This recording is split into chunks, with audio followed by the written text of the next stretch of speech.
मेरे प्यारे भाइयों और बहनों, आज हम श्रीमद् भागवत गीता के कर्मयोग को अति ही संक्षिप्त रूप में शेयर करेंगे। महाभारत की घटना लगभग 3100 ईसा पूर्व मानी जाती है, अर्थात 5000 वर्ष पहले की यह घटना है। हालांकि इसकी ऐतिहासिकता विवादित है। इसका मुख्य क्षेत्र वर्तमान में हरियाणा, उत्तर प्रदेश और आसपास के राज्य में है।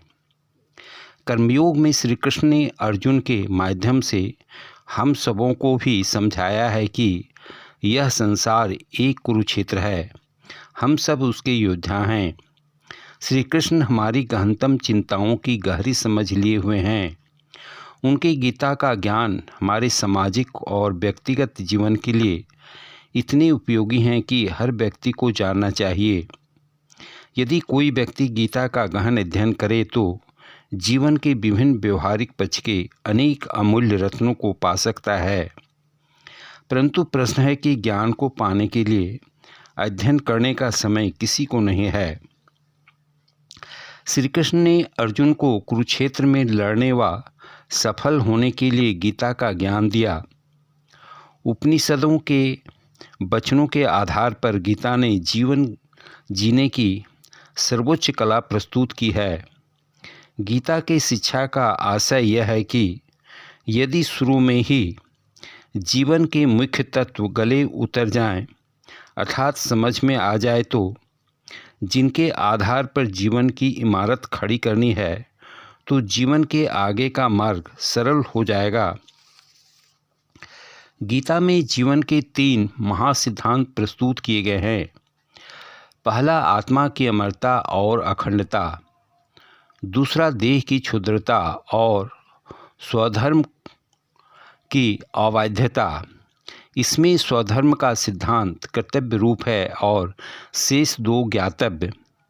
स्वधर्म हमें निसंगतः ही प्राप्त होता है। स्वधर्म को कहीं खोजने जाना नहीं पड़ता है। इस संसार में हमारे लिए स्वधर्म के अतिरिक्त दूसरा कोई आश्रय नहीं है। स्वधर्म हमें इतना सहज प्राप्त है कि हमें अपने आप उसका पालन होना चाहिए। कुरुक्षेत्र में अर्जुन ने श्री कृष्ण से प्रश्न किया कि यदि आप बुद्धि को सकाम कर्म से श्रेष्ठ समझते हैं तो मुझे इस भयंकर युद्ध में क्यों लगाना चाहते हैं। फिर अर्जुन कहता है कि अनेक अर्थों वाले उपदेशों से मेरी बुद्धि मोहित हो गई है, अतः यह बताएं कि ज्ञान तथा कर्म में सर्वाधिक कल्याणकारी क्या है। इन प्रश्नों के उत्तर में प्रभु कहते हैं कि आत्म साक्षात्कार का प्रयत्न करने वाले पुरुष 2 प्रकार के होते हैं।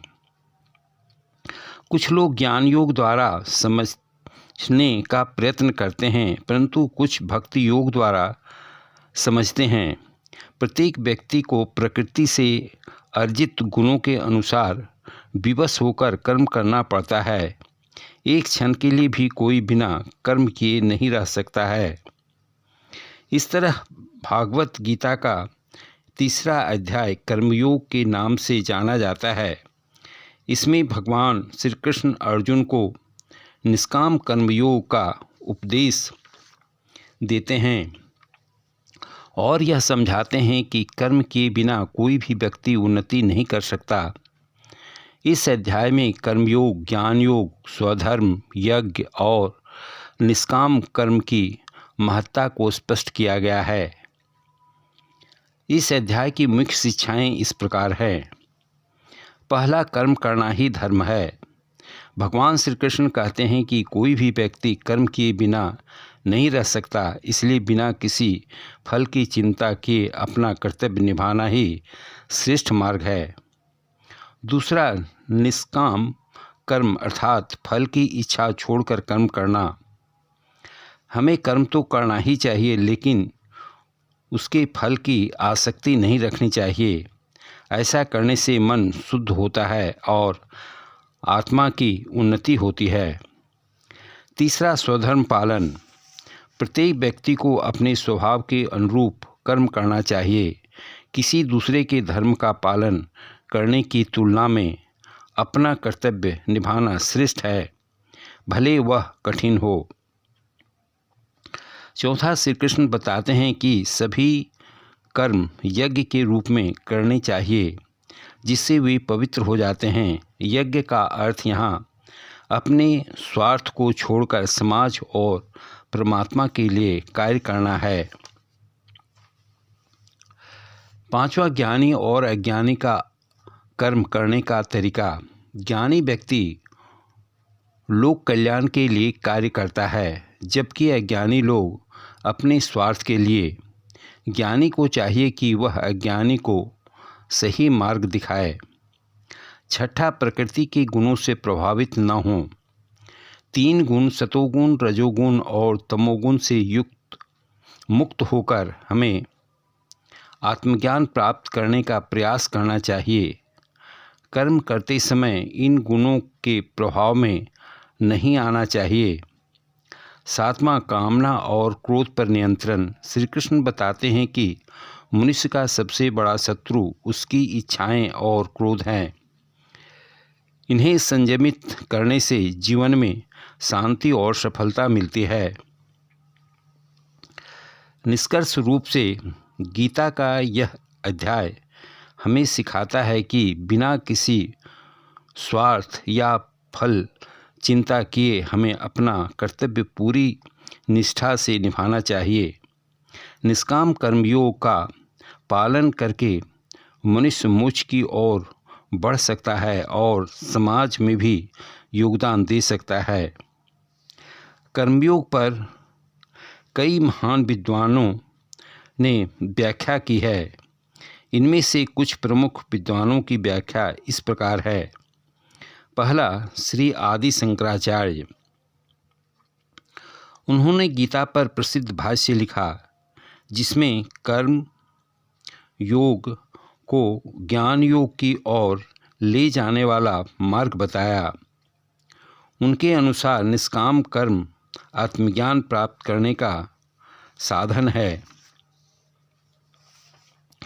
दूसरा, श्री रामानुजाचार्य। उन्होंने गीता भाष्य में कर्मयोग को भक्ति के साथ जोड़ा। उनके अनुसार सभी कर्म भगवान को अर्पित करके किए जाने चाहिए, जिससे मोक्ष प्राप्त होता है। तीसरा, श्री माधवाचार्य। उन्होंने कर्मयोग को भक्ति के साथ जोड़ा और कहा कि कर्म के माध्यम से ही भक्ति प्रकट होती है। उनके अनुसार भगवान की सेवा भाव से किया गया कर्म ही श्रेष्ठ है। चौथा, स्वामी विवेकानंद। उन्होंने गीता के कर्मयोग पर कर्मयोग नामक पुस्तक लिखी। उनके अनुसार निष्काम कर्म ही सर्वोत्तम योग है और प्रत्येक व्यक्ति को अपने कर्तव्यों का पालन करते हुए आध्यात्मिक उन्नति करनी चाहिए। पांचवा, स्वामी दयानंद सरस्वती। उन्होंने कर्मयोग को समाज और धर्म सुधार से जोड़ा। उनके अनुसार कर्मयोग का अर्थ अपने धर्म और समाज के प्रति कर्तव्यों का पालन करना है। इस तरह श्रीमद् भागवत गीता का कर्मयोग सभी विद्वानों के अनुसार निष्काम भाव से कर्तव्य करने का संदेश देता है। भले ही व्याख्या भिन्न हो, लेकिन मूल संदेश यही है कि अपने कर्म को भगवान को समर्पित कर बिना किसी फल की इच्छा के करना ही सर्वोच्च योग है। धन्यवाद।